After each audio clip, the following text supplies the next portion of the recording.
Dako kay pasalamat kay so far next to Bong Revilla kitong si Senator Amy AX po itong iya ha, 6 million. So di apon tayo mga 3,000 beneficiaries sa AX.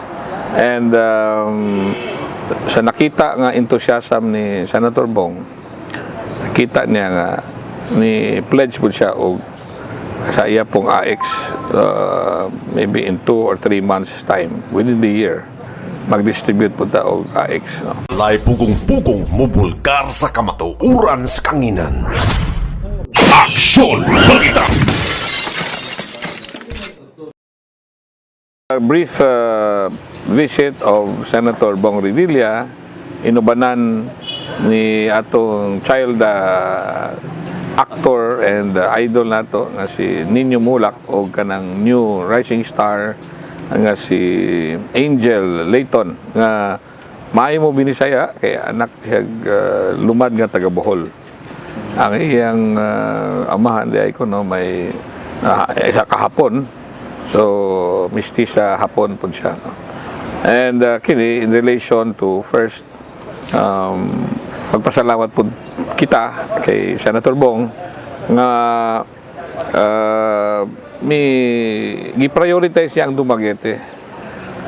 Natagaan ta og about 4 million pesos by way of tupad sa tupad program, work for pay, og dinay mga about 960 beneficiaries. Dito po inatinan si Councilor Ray Lawas, si Councilor Carissa Tolentino Maxino, si Gigi Esmeña, o atong Administrator Lani Ramon, o mga pipila ka mga barangay officials, barangay kapitanes nga naapod usab ang ilang mga ginsakpan no in different barangays. Kining tupad beneficiaries tanan mga barangays ang natagaan sa tibok dakbayan sa Dumaguete.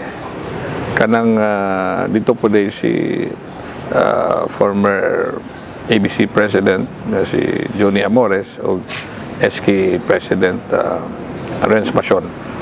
Now, sa akong giingon dako kay pasalamat kay so far next to Bong Revilla kitong si Senator Amy AX po itong iya ha, 6 million. So di apon tayo mga 3,000 beneficiaries sa AX. And sa nakita nga enthusiasm ni Senator Bong, nakita niya nga ni pledge po siya og sa iya pong AX maybe in 2 or 3 months time within the year mag-distribute po ta og AX no?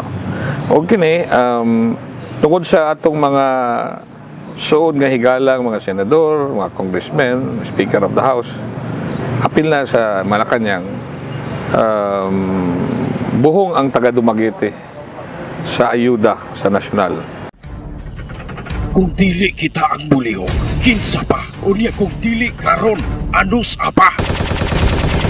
Aksyon Balita!